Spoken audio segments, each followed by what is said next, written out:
So excited heading into the University of Miami spring game tonight, 7:30 p.m. at DRV PNK Stadium. So happy to have everyone aboard, and I'm so excited to bring aboard.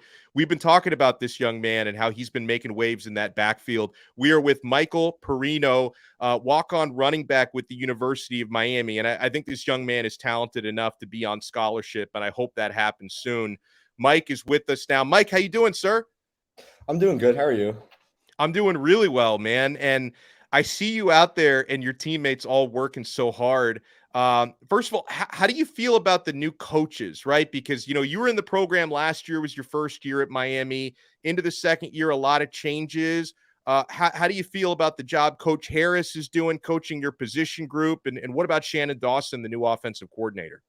Shannon Dawson, he's a great guy, very nice guy, just wants what's best for the team.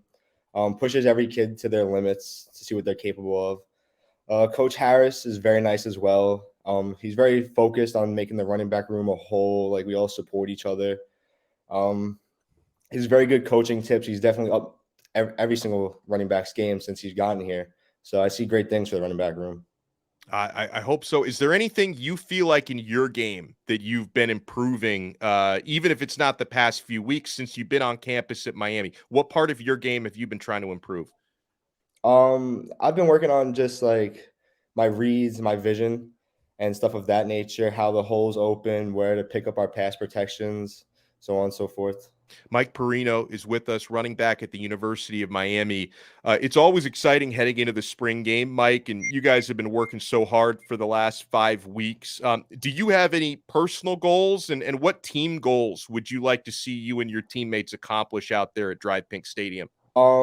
I just wanted to see our offense and defense both succeed. More offense, obviously, but I think our offense is pretty solid right now. And personal goals wise, I just want to get on the field to show them what I can do. Get some reps. Now, I noticed there was a graphic that came out during the offseason training program. I don't know if this was leaked on purpose or by accident, but it was speed tests from all the players on the team. And you're one of the fastest players on the team, period. You're obviously an athletic guy. Did you ever run track? Do you have a background, or do you just work hard to get faster? I did run track in high school and I played baseball as well. So definitely an athlete all around. But I did work out a lot to come that fast, running on the beach, just like hip thrusts, squats, stuff like that. Being 5'9" running back, it's not necessarily a disadvantage because you've got that low center of gravity. Do you ever feel like that's something you can use to your advantage? Right, yeah, definitely. I mean, as I get the ball, it's definitely nice, like being low. Pads are low. I could run through tackles, arm tackles. With most guys being over like 6'2" at linebacker, it's definitely easier, like smaller the height, to get through those tackles and weave your way through the holes. Mike, being a part of spring ball last year, which was the first year of Mario, to now this year, because I know Cristobal has obviously worked very hard to acquire talent, recruiting, transfer portal. Do you see a difference out there? Because just as an observer, I see a difference. I feel like the team practices better and is a little bit deeper this year. Do you guys feel the same way? Yes, definitely. It's definitely more fun being out there. You could tell the team's more of a unit, whereas last year it was just more like, just survive on your own type of ordeal. So, yeah, practice has definitely picked up since last year. Everyone's more of a team now. Everyone's like closer as a family. Everyone hangs out with each other outside the locker room and stuff. Is there anybody in that running back room you feel like you learned the most from out of some of the veterans? Definitely Parrish or Chaney. I learned the most from, their most experience there. And they're both great guys. They're very friendly, and they just want what's best for the guys below them. I love to hear that. We're with Mike Perino, and we have another Perino on the line as well. Behind every successful athlete, I believe there are successful parents who push them and drive them. And Pops is with us as well. Keith Perino and Mike. Before we say hi to Keith down below, just tell me what kind of an influence has your dad had on your life and on your athletic career? He's definitely pushed me a lot to my max at points, and we definitely got into it most occasions, but I'm grateful for everything. He's pushed me to this point and he's still pushing me now. So I probably wouldn't be here without him. I love that. And so, Keith, tell me a little bit about that. Did you know that Mike always had something special? Is that why you pushed him, or are you living vicariously through him? Like, what was the motivation there for you? That's a good question. But now I don't live through him, but I will tell you that I saw in Michael. I have two sons. Michael is the athlete. My other son didn't choose sports at all. Only played baseball up until a certain point. I'm going to say 12 years old. But I will tell you that from an early age, probably 5 or 6 years old, Michael showed. It started with baseball. He was way ahead of his age bracket for baseball. We were playing 2, 3 age brackets up. And I don't know. I'm a baseball guy, by the way. My whole family's into baseball. I have cousins in the major leagues and stuff. So, Oh, wow.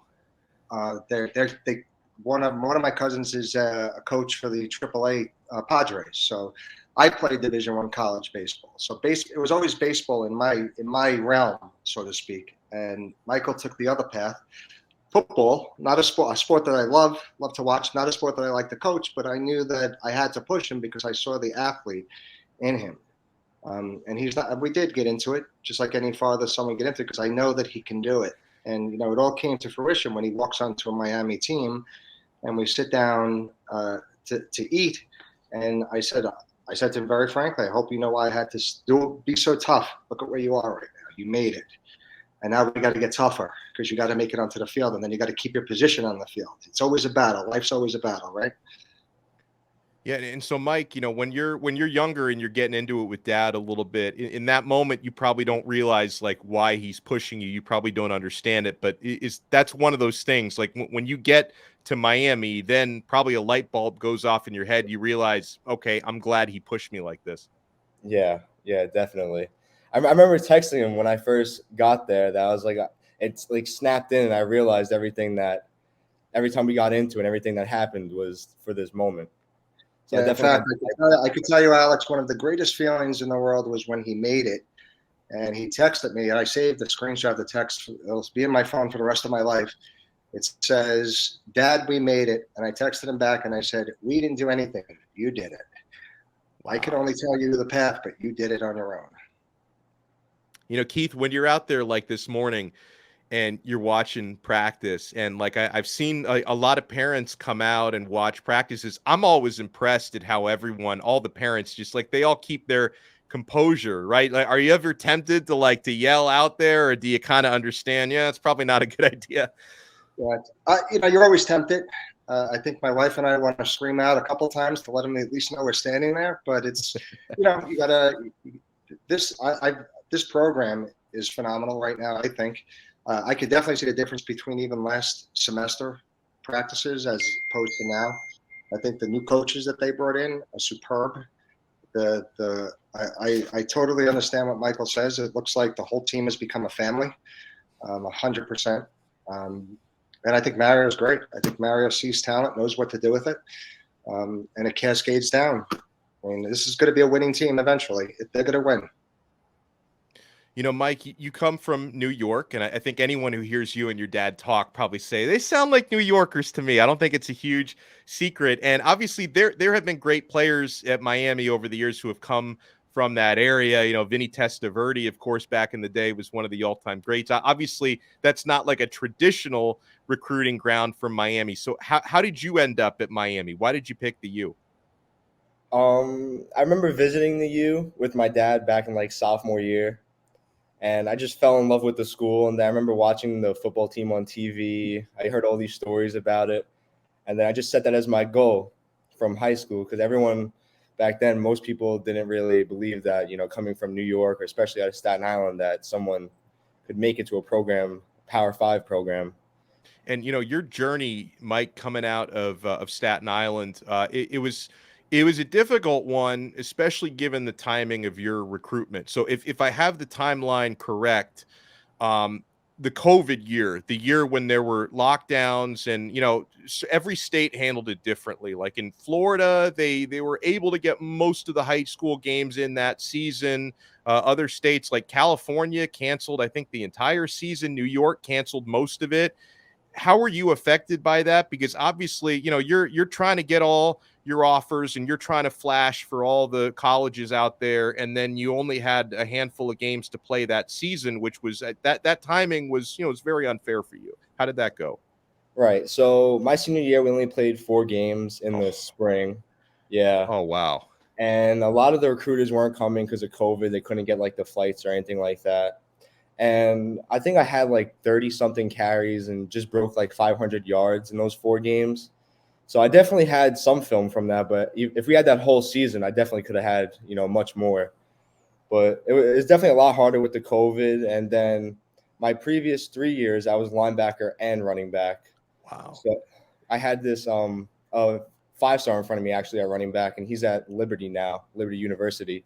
And then once he graduated, I started at running back, and then I went back and forth with linebacker for that spring, those 4 games. Now, being a former linebacker as well, does that help you as a running back? Because you've been on the other side of the field, and so, you know, does that make you understand a little bit more? You can think like a linebacker and kind of use that to help you as a running back. Yeah, definitely. Sometimes I could already, like, as I get into my position and get ready to get the handoff, I could kind of guess where they're going to go, where their eyes are aiming. But you also think about like their pregame reads and stuff like that, and you could kind of guess what they're going to do. So it definitely does help. So Keith, let me get back here into Mike's recruitment. How much? Because there's so much that goes into that, and maybe you could take us through that process a little bit. But like as a parent, like, are you able to figure out anything you can do to kind of help get Michael's name and his tape out there, or do you just kind of remove yourself from that process and let Mike and his coaches handle it? How did that go down for you? Well, it's a great question, but COVID affected that immensely because we lost the fall. So Michael never got any kind of ratings. He never got ranked. It was a matter of trying to piece together some basic footage we had from being a linebacker, from some carries he had behind the other running back that was in high school. And his coaches in high school definitely helped out as well, trying to make contacts and giving me whatever film we did have. But we had to put it out there very quickly. It's one of the reasons why that he wasn't actually recruited to anywhere, is because we didn't have anything in time for the actual recruitment. So when we applied to colleges, I was really looking for him to apply to colleges where I know that, okay, if he goes to college A, can he walk onto the team, yes or no? Can he at least have a shot to walk on the team?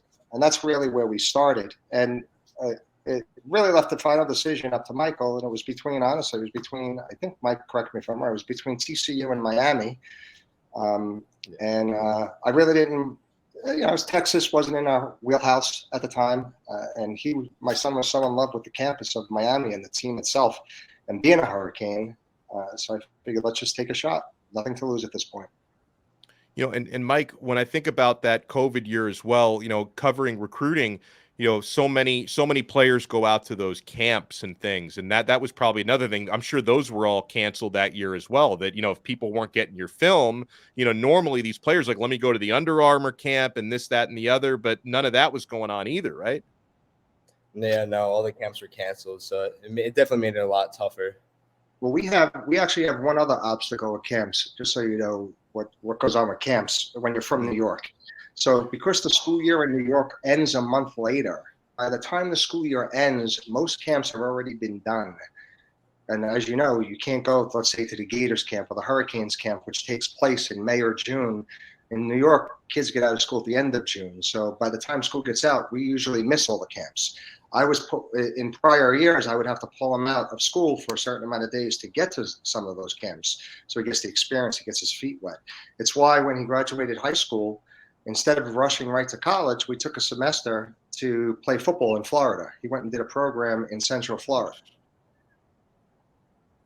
Oh no, that's really cool to hear. And then, you know, I'm sure, Mike, once you're on campus and you're walking onto the team, it starts to all feel like, despite all the adversity you'd been through with all that recruitment, you start to feel like it's all worth it now. You know, how comfortable are you now in Miami as far as the campus goes and all the academics and being with your teammates and coaches? How has that all gone for you this last year plus? I'm very comfortable. Obviously, in the beginning, it's a big adjustment. You know, new state, you don't really know anyone. But campus is beautiful. The staff is nice. The teachers are great. They just want to work with you and get what's best for you and help you to pass their classes. The team is amazing. I love the players. They're like my brothers. You hang out with them most of the day anyway. You see them throughout the year. So we're all like one big family. The coaches are great too. You call them for anything. They'll help you with anything outside of football as well. So it's just one big family there. Now, Mike, I got to imagine one of the hardest things about, being an Italian kid like yourself, and I'm not a New Yorker, but my father grew up in Milan, Italy, so I got family over there. I can relate to this to an extent. Isn't the hardest thing about moving from New York to Miami is finding good pizza down here? Have you been able to have any success in that? I've not had any success in that. No, no success in that. Not even the bacon, egg, and cheese. Nothing. Wow. Yeah. So is Alex, I'll tell you, we definitely missed the bagels and pizza. Yeah. The bagels is another one. Like I honestly, I feel like that's even harder. Like the pizza is difficult. I feel like finding the good bagels is even harder in certain. Yeah. So Mike, when you go home to visit, when you go back to New York, is that like the first thing you do? And obviously you keep in good shape and all that. So I know you're not going too crazy, but is the first thing you do find a slice up there? The first three things I get is pizza, bacon, egg, and cheese, and then I get cannolis. Oh, it's a good call as well. Yeah. I didn't know that about the bacon. I guess the next time I go to New York, I got to try the bacon, egg, and cheese because I didn't realize that was a thing. I didn't know we were lacking down in South Florida in that department as well. So I guess I got to check that out the next time that I'm up there. So to bring this all full circle, Mike, spring game, you're going to be on the field here now. I would imagine, just given the situation right now, that a lot of the scholarship running backs are not available now. The two freshmen haven't arrived yet. Trevante Citizen is recovering. You're probably going to get you and Terrell Walden and Sampson. You guys are going to get some extra burn in the spring game. So are you thankful for that opportunity? I'm very thankful. I thank God, the coaches for giving me the opportunity, for my parents for pushing me, and I just can't wait to get it done.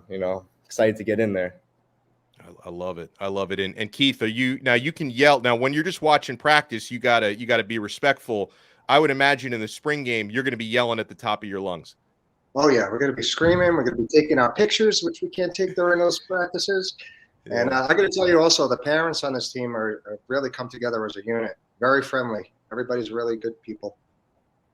Yeah, I noticed that. I'm glad you brought that up. Like I've been able to chat with Terry Roberts Sr., who's obviously Terry Roberts Jr.'s dad. I ran into to Riley Williams' father, who seems like a great dude, and now getting to know Keith. And I had a chance to say hi to Ruben Bain's mom. So I love it. I love how the fraternity of parents, because you know what? I figure if the parents can all get along and the players all get along, we need that love and harmony for this team to succeed, right? Yeah, absolutely. I love it. So I want everyone, and Mike, I just want to make sure I got this right so everyone knows to look for you. You wear the number 30, correct? I just want to make sure I get that right. Yeah. Yeah. Love it. So I want everyone in the spring game to be looking out for number 30.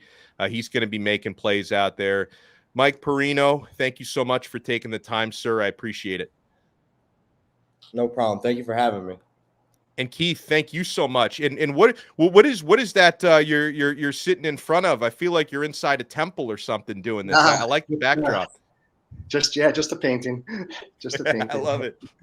I love it. So thank you guys so much, and I appreciate everyone tuning in. We're going to be rooting for Mike in the spring game and all the great Canes out there. Be sure to hit the subscribe button and the thumbs up button. Hit that like button. We'll talk to you guys next time on another episode of Locked On Canes, part of the awesome Locked On Podcast Network. Your team every day.